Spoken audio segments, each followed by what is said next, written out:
You're listening to Curiosity Invited with David Bryan here on LA Talk Radio.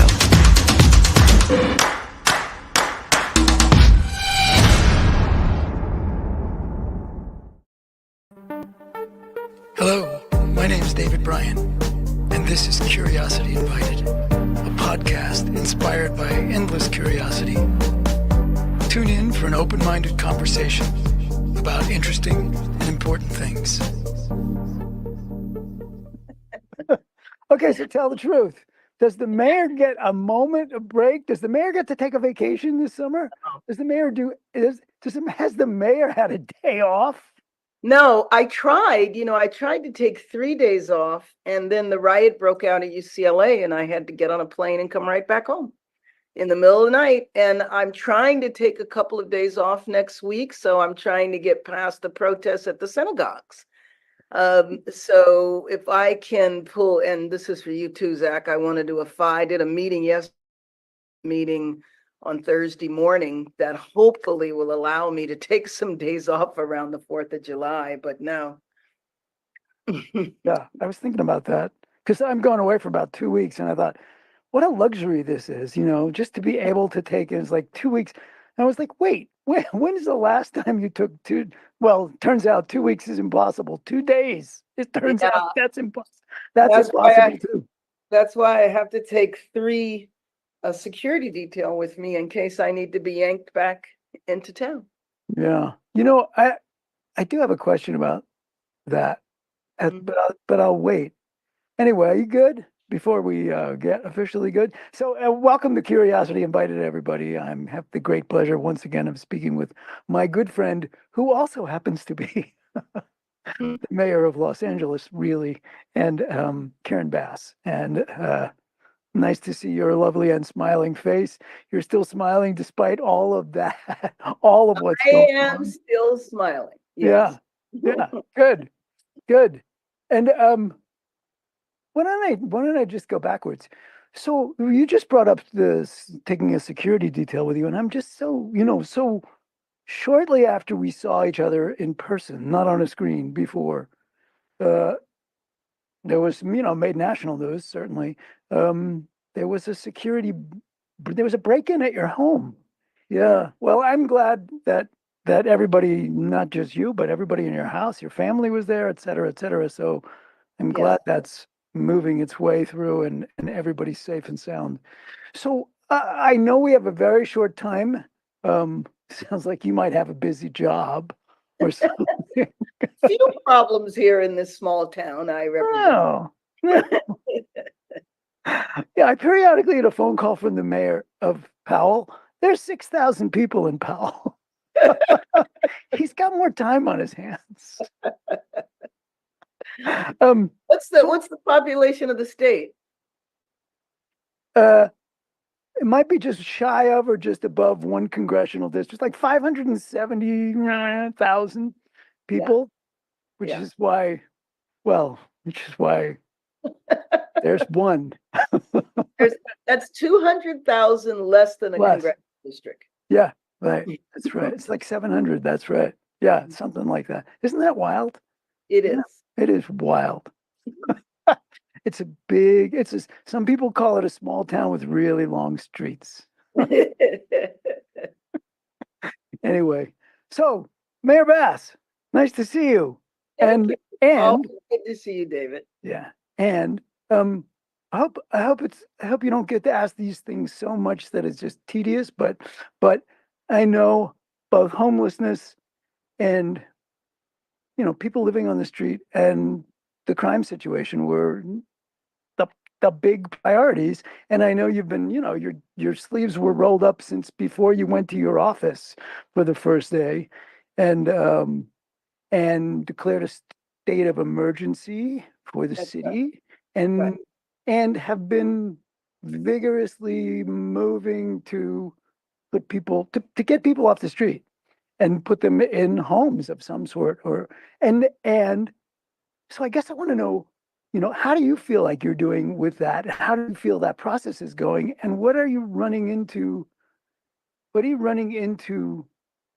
that's problematic that you didn't anticipate, et cetera. I know we spoke about bureaucracy, which we can talk about afterwards, but are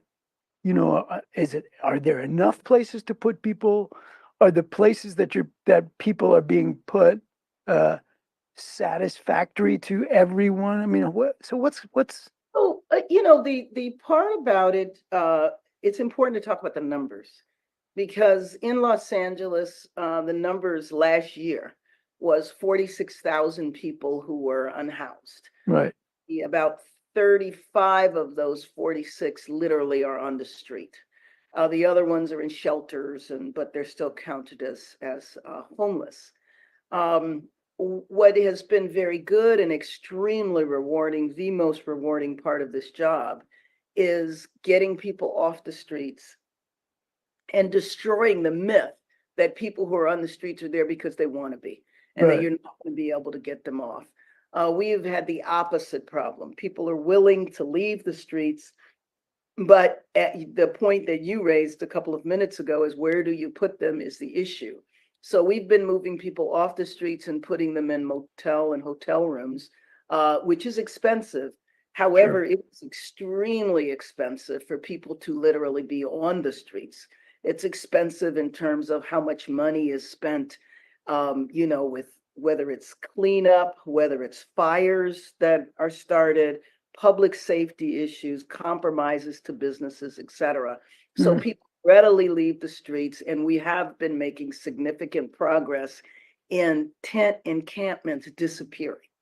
And one thing that has been interesting is that even some of the tents have disappeared where we didn't go do outreach, but unhoused individuals know that we're going to be at a specific location. So they leave their tents several blocks away and come over to where we are so that we can house them.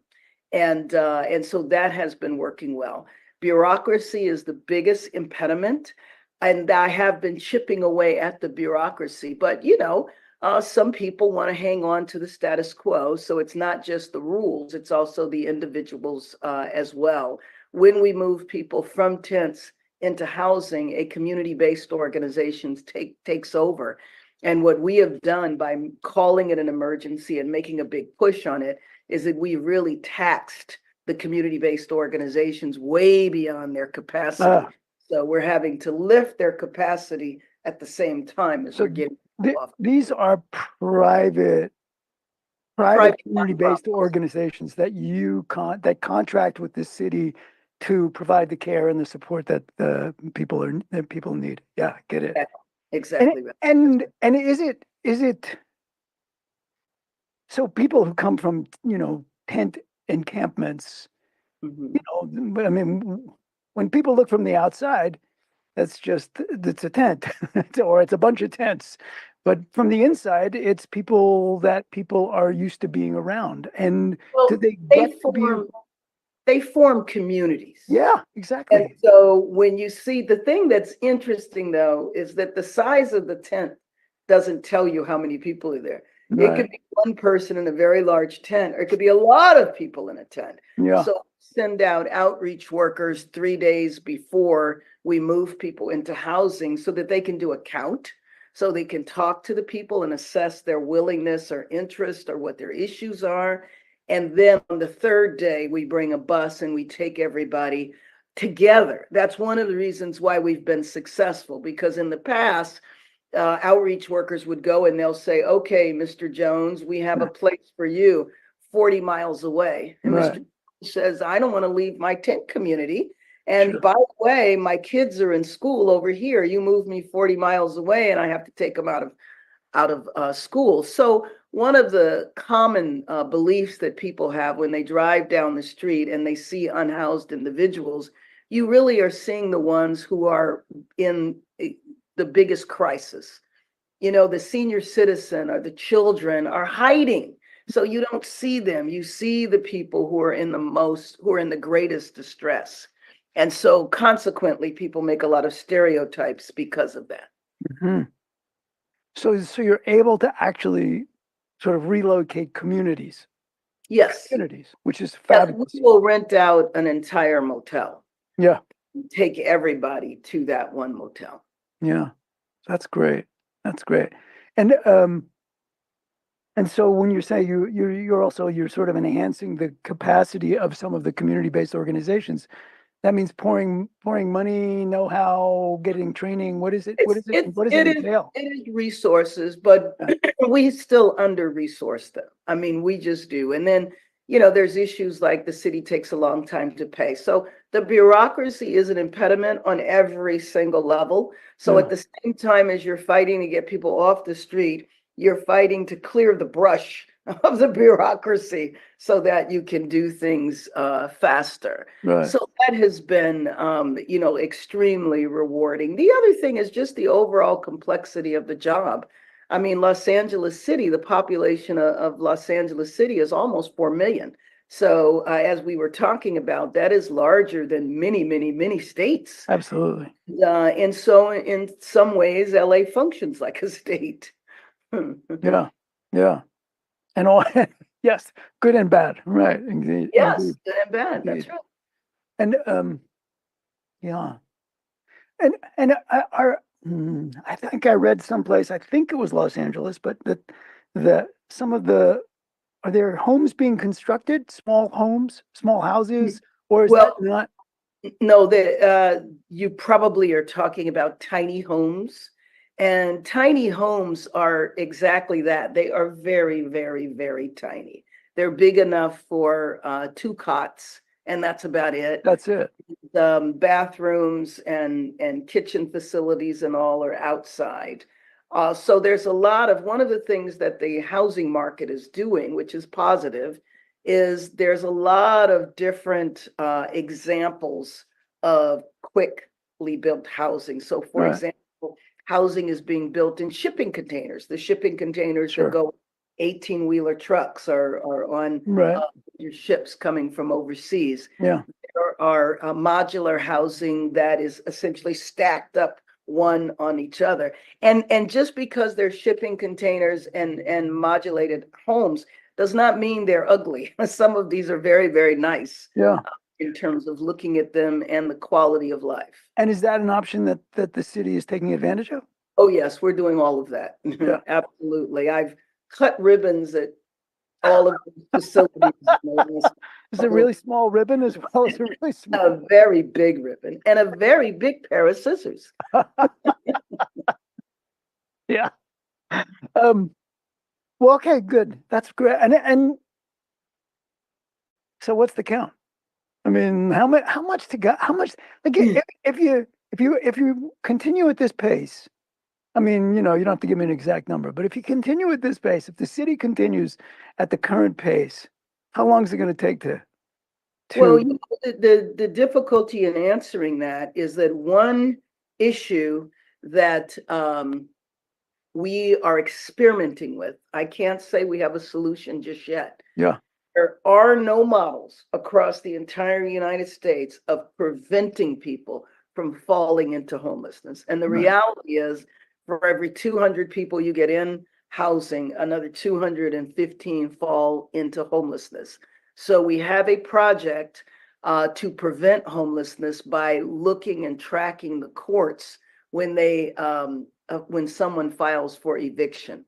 So in our city, for example, when the COVID protections and the COVID funds dried up, we had 30,000 people facing eviction last September. Now, that doesn't mean that 30,000 people will fall into homelessness, but a percentage of those will. Right. And a percentage of those falling into homelessness is still tremendous. So what we're doing is that we have a project that is literally reaching out to the people who are facing eviction. We have their names, we have their addresses. We're reaching out to them and we're talking to them and seeing what support they need. And we're also recruiting pro bono attorneys to represent them.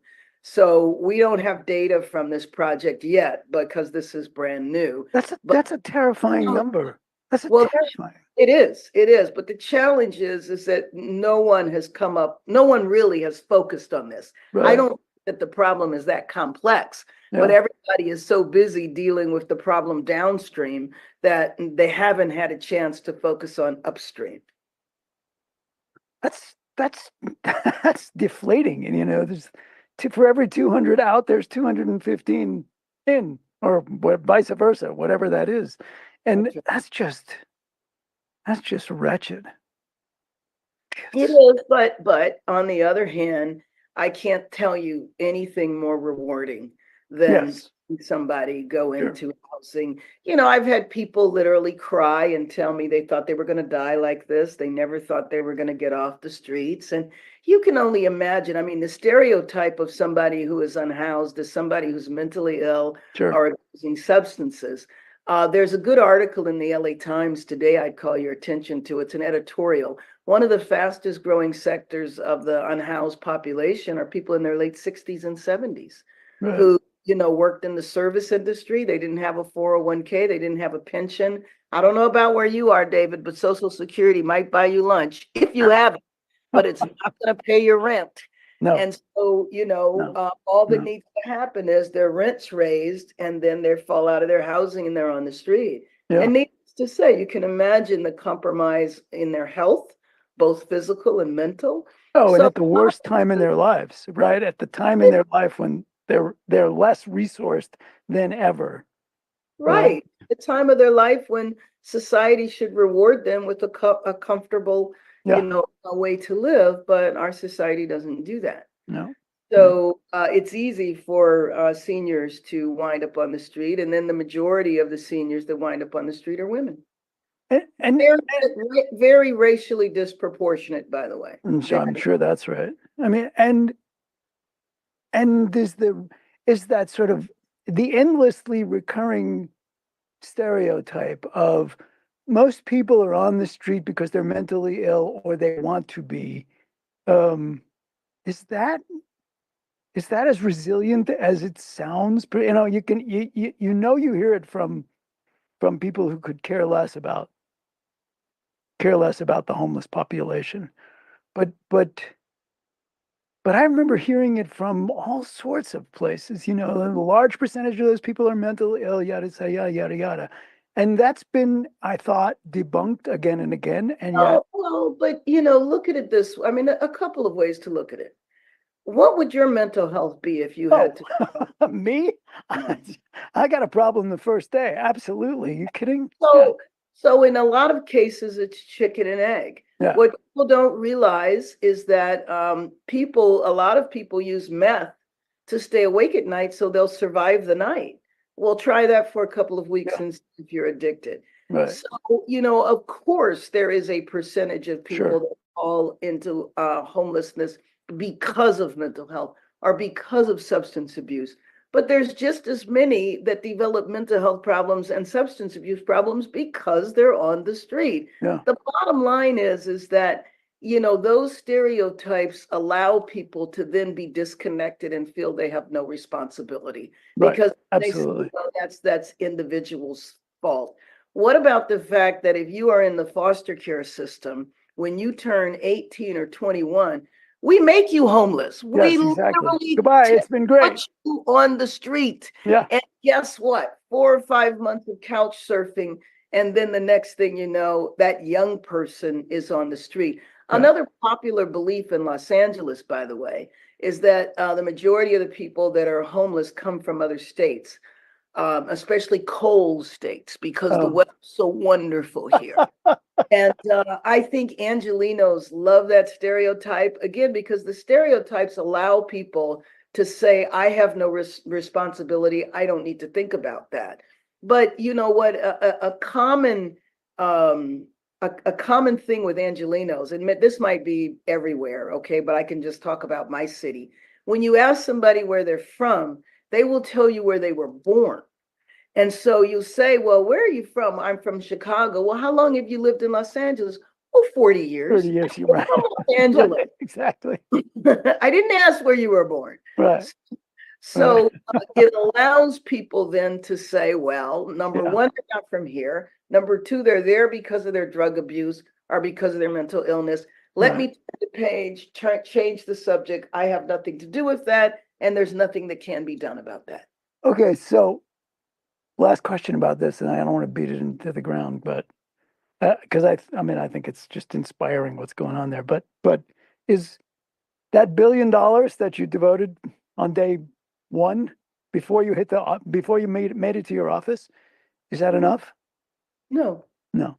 no, it's not enough, Yeah. especially if you look at what the $1 billion goes for. That's encompassing everything Yeah, related. no, I know. Okay. So, we spend $300 million a year cleaning up sanitation because encampments, as you can imagine, create a lot of Yeah. debris. Fires are started in encampments for people to keep warm.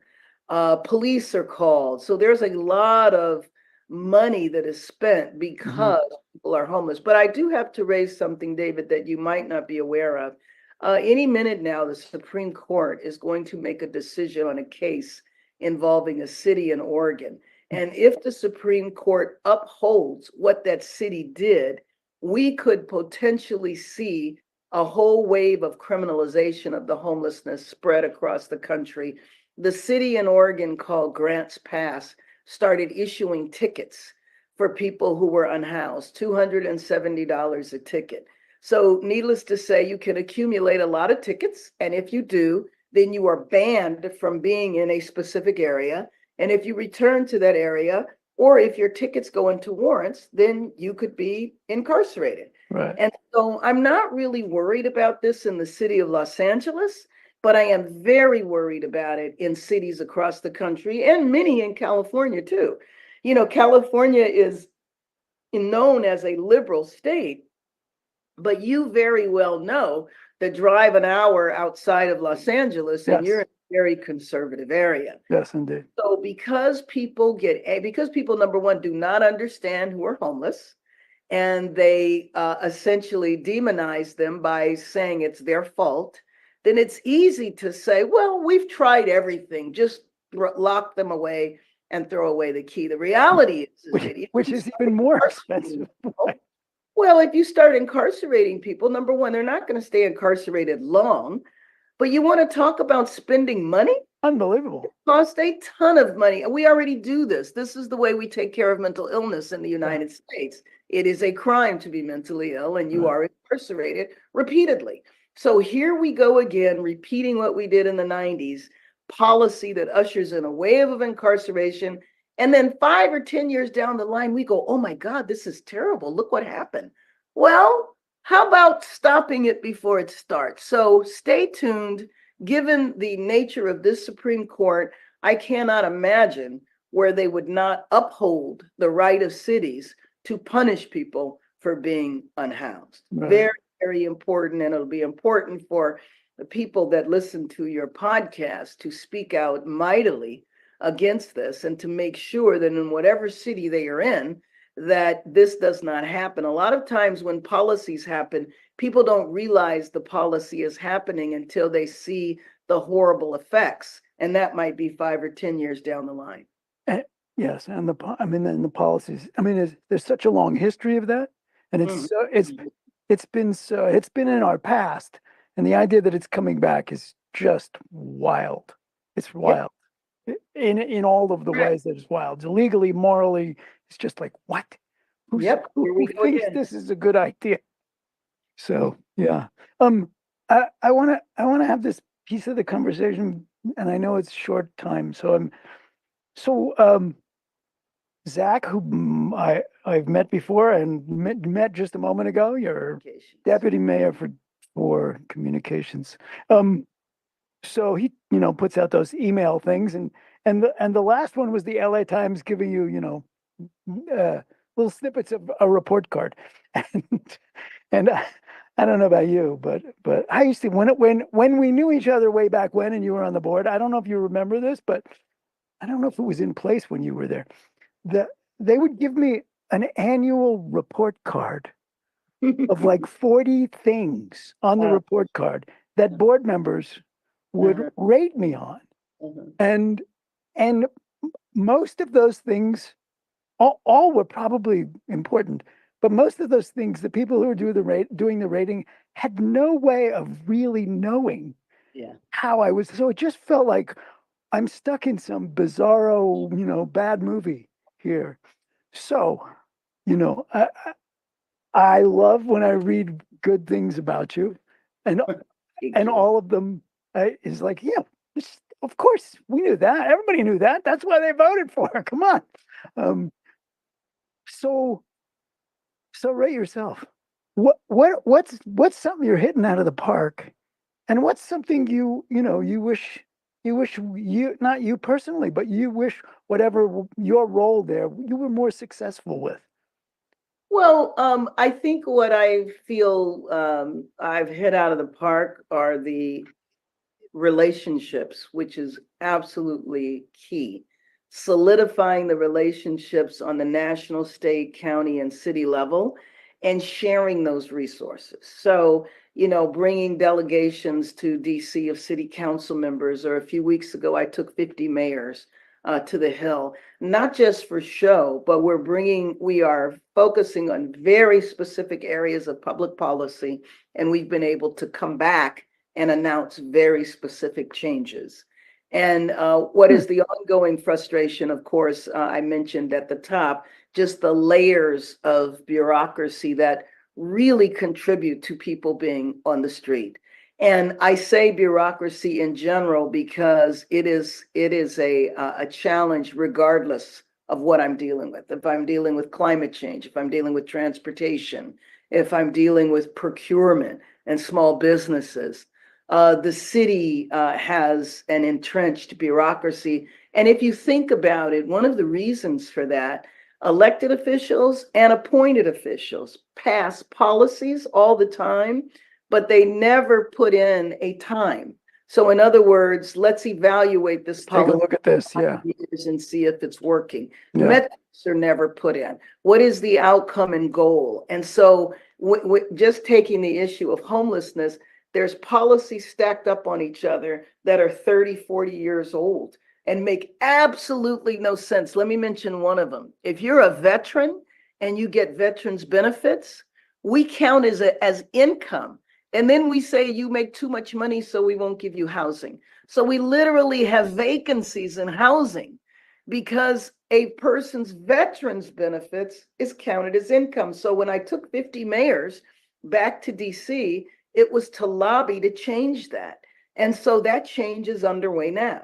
So being able to deliver results by the slogan that we say here, locking arms, is really a conscious strategy of how one brings about changes in policy. And I think that has been demonstrated repeatedly. And it also has exposed layer after layer of bureaucracy. It's like, oh, you changed this. Oh, but you have to change that too. and what's is there like, are there places where you can sort of unblock the dam? Yeah. I mean, is it a legal process? Is it like a slow process to do Well, that? Can you just say, hey, we're not doing that anymore? Well, absolutely. I can just say we're not doing that anymore. But David, I have to know it's there. Yeah. So if somebody would tell me these are your 4,000 layers of bureaucracy, have at it, then okay. Unfortunately, it's been a journey discovering. It's like, oh, okay, you fixed that one, but you didn't know that this one was there. That would and I'm not saying that it's somebody is deliberately withholding information. No, I get that. It has been in place for years and people aren't thinking about it. Right. So yes, it's discovering the barriers. Now, some of them I can just say we're not doing that anymore. Some of them do require a change in law. Right. And some of them require a change in administrative policy. And I've had to discover each layer. That's a good thing for a volunteer committee. A volunteer committee, Judge, there's people who are really smart looking for idiotic, unproductive policy. So I always compare it to an onion. It's like peeling an onion. But when you peel an onion, you cry. Yes, you do. And there's always another layer. Exactly. There's always another layer. Oh, you can't do that because crime. Yes. Crime. There is such a thing. There is. And are you still getting beat up about it? No. I mean, people are upset about it, but crime is a very interesting subject because it is very subjective and it is not connected to data. So some people will try to say, but crime has gone down. Well, but if your house was just broken into, there's crime crisis. Yes. And so somehow we have to stop framing it in just data. So I will tell you, the data shows that crime has gone down. Yes. The perception is that's not true. So I have to address both. Right. So I have opened up an office of community safety that focuses on preventing crime from happening, especially violent crime. And then I also have an office for public safety, which is your more traditional office, Right. which is police, fire, emergency, etc. All right. And I know you're going to be looking at the clock. So, and Zach's probably looking at the clock already. So let me ask you one more question. Is there any preparation happening at the city level? This may sound stupid, but I don't think it is. For the possibility, Ed, of Donald Trump being reelected as president of the United States and the various policies that they are promising to put in place. Is there any? No. No, and honestly, I'm not sure there should be because, and I went, 4 years up close and personal with the Trump administration being in DC.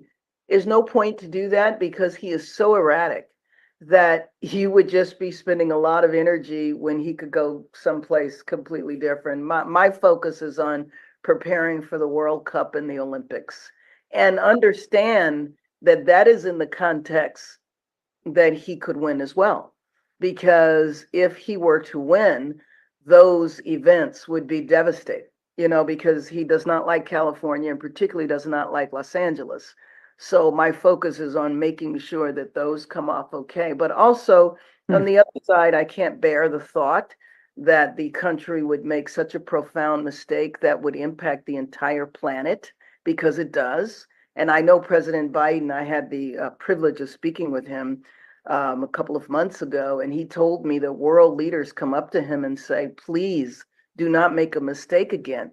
Our democracy depends on it. Because if you note what happened during those 4 years, you had authoritarian regimes elected all across Europe and across a lot of different countries. And so European leaders, Asian leaders, African leaders are worried that if we do not get this election right, that we impact their ability to govern as well. Well, and recent elections in Italy and throughout, right. I mean, it's there. It's a crisis. Well, but we have to have our people understand. Yeah. I'm going to take a symbolic vote because I'm mad at Biden, and I'm going to vote for so over here. Understand, if you do that, you are voting for Trump. Totally. Understand, if you don't go vote because you're not happy, you're voting. That's what you're doing. Right. Exactly. Yeah.